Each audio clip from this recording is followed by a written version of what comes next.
नमस्कार द्राक्ष बागेदार बंधूंनो, grep master या आवडत्या अशा यूट्यूब चॅनलमध्ये आपलं खूप खूप स्वागत. मित्रांनो, सध्या पावसाळ्यानंतर प्रत्येक बागामध्ये गवत तरारून वरती आलेलं आहे. सगळी बाग हिरवेगार गालीच्या प्रमाणे झालेली आहे. परंतु अनेक शेतकरी ह्या गवताला मारण्यासाठी लगेच दुकानदाराकडे जाऊन तणनाशक आणून ह्या गवताचा निपटारा कसा करायचा असे भुंगे आपल्या 50% शेतकऱ्यांच्या डोक्यात असतील. परंतु मित्रांनो, आपल्याला म्हण माहिती असेल, तण देई धन. परंतु ह्या तणाचा आपण जर लिलया वापर केला, आपण थोडीशी कळ काढली आणि हे गवत वाढू दिलं आणि हे गवत नंतर कापून त्याची मल्चिंग जर केली तर त्याचा फायदा हा 2 ट्रक, कमीत कमी 2 ट्रक शेणखताच्या किमतीच्या एवढा फायदा, म्हणजे कमीत कमी 50 ते 60 हजार रुपयाचा फायदा. हे गवत जर तुम्ही 2 महिने वाढवलं तर त्यापासून ह्या आपल्या 1 एकर बागेपासून आपण 50 ते 60 हजार रुपयाचा फायदा 100% मिळू शकतो. परंतु आपण म्हणतो ना, दैव देते आणि कर्म नेते, त्याप्रमाणे आपण कुठलाही विचार न करता फक्त गवत वाढलं जायचं, तणनाशक मारायचं आणि तोंड घेऊन बसायचं. तसं न करता मित्रांनो, थोडीशी कळ काढा. माझं कळकळीचं आव्हान आहे की थोडीशी कळ काढा आणि जे शेतकऱ्यांकडे आधी चकाचक जमीन असेल त्या ठिकाणी देखील तुम्ही ताक, धेंच्या, बाजरी, मका हे पेरून द्या, फोकून द्या. आणि पाऊस येणारच आहे. या पावसानंतर इथं ही सगळं हिरवळीचं पीक अधिक तण हे वाढून 1-2 महिन्यानंतर त्याची कापणी करून जर आपण टाकली तर त्या ठिकाणी असंख्य असे फायदे होणार आहे. की सगळ्यात महत्त्वाचं, आपल्या जमिनीमध्ये ऑर्गॅनिक कार्बनचा पुरवठा होणार आहे, सेंद्रिय पदार्थांचा पुरवठा होणार आहे.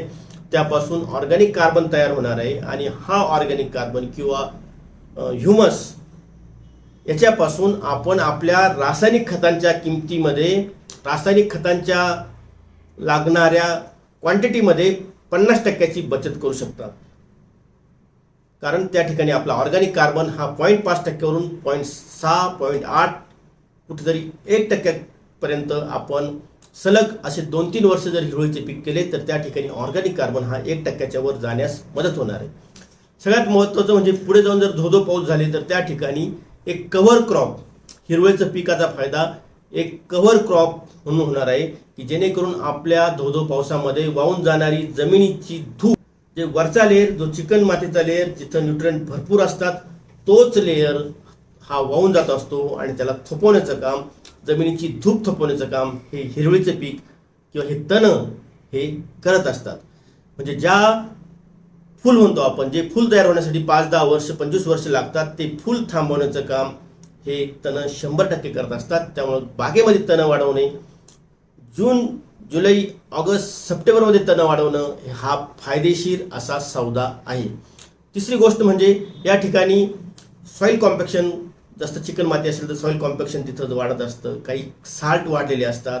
ह्या साल्टचा इम्पॅक्ट कमी करण्याचं काम, सॉईल कॉम्पॅक्शन कमी करण्याचं काम हे हिरवळीचं पीक करत असतात. त्या ठिकाणी मुळं, वेगवेगळ्या प्रकारची तणं, त्यांची वेगवेगळ्या प्रकारची मुळं हे वरच्या खालच्या मधल्या थरामध्ये जाऊन त्या ठिकाणी जमीन भुसभुशीत करण्याचं काम हे तण किंवा हिरवळीचं पीक करत असतं.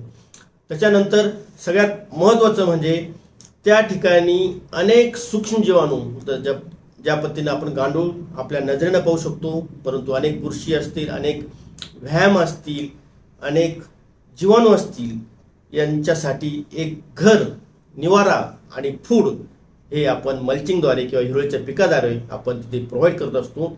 आणि त्यामुळे त्या ठिकाणी बायोलॉजिकल प्रॉपर्टीज, सूक्ष्मजीवसृष्टी आपल्या खोदामध्ये तयार होते आणि त्या ठिकाणी गांडूळं मरतात, वाढतात, जगतात, प्रजनन देतात आणि त्या ठिकाणी मोठ्या प्रमाणामध्ये सेंद्रिय कर्ब आणि इतर न्यूट्रिएंट्स, विटॅमिन्स, मिनरल्स आपल्याला त्यापासून मिळत असतात. त्यामुळे एक खताचा कारखाना त्या ठिकाणी तयार होत असतो. अशा भुसभुशीत जमिनीमध्ये, वापसा असणाऱ्या जमिनीमध्ये पाणी धारण क्षमता देखील जमिनीची वाढलेली असते, न्यूट्रिएंट धारण क्षमता वाढलेली असते.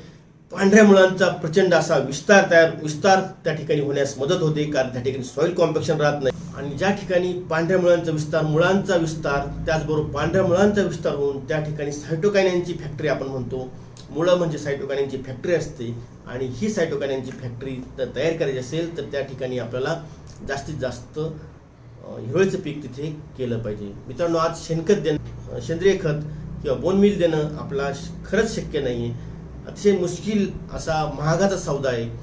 1 ट्रक शेणखताला 25,000 ते 30,000 रुपये लागतात. 2 ट्रक शेणखताला 50,000 ते 60,000 रुपये लागतात. म्हणजेच तन दे धन ही म्हण खरी करण्याचं काम आपण करू शकतो. त्याचबरोबर मित्रांनो, आपल्या जमिनीमध्ये एक्सेस झालेले न्यूट्रिएंट्स असतील, एक्सेस झालेले क्षार असतील, हे वरपून पिऊन काढण्याचं काम, रूट झोनमधून त्यांना अपटेक करण्याचं काम आणि त्याचं परत कन्व्हर्जन सेंद्रिय पदार्थामध्ये करण्याचं काम हे तण करत असतात. त्यामुळे जमिनीची संतुलन, खतांचा समतोल राखण्याचं काम या ठिकाणी तण करत असतात. त्याचबरोबर या ठिकाणी न्यूट्रिएंटचा अपटेक चांगला होण्यासाठी देखील हे तण आपल्याला कळत नकळत वेगळ्या अँगलनं आपल्याला मदत करत असतात. त्यामुळे एवढे प्रचंड फायदे फक्त तुम्ही गवत वाढवल्यामुळे फुकटात हे आपल्याला मिळत असतात. पण जर तुम्ही तणनाशक मारलं तर हे विकतचं दुखणं होणार आणि हे सगळ्या फायद्यांना तुम्ही मुकणार आहेत. त्यामुळे थोडीशी कळ काढा. तणनाशक तुम्ही अवश्य मारा, परंतु जुलै जाऊ द्या, ऑगस्ट एंडला 1.5 महिन्यानंतर किंवा सप्टेंबरच्या पहिल्या आठवड्यामध्ये तुम्ही तणनाशकाचा वापर नक्की करा. त्याच्या आत तुम्ही 1 वेळेस किंवा 2 वेळेस ह्या तणाची कापणी नक्की करा आणि आपल्या बागेमध्ये सेंद्रिय ऑर्गॅनिक कार्बन वाढवा, की जो ऑर्गॅनिक कार्बन म्हणजेच हा कुठल्याही शेतीचा हा पाया आहे. तर मित्रांनो, हा व्हिडिओ अतिशय महत्त्वाचा आहे. तुम्हाला पुन्हा कळकळीचं विनंती करतो की थोडी कळ काढा आणि तणनाशकसाठी 2 महिने तुम्ही नक्की थांबा. धन्यवाद.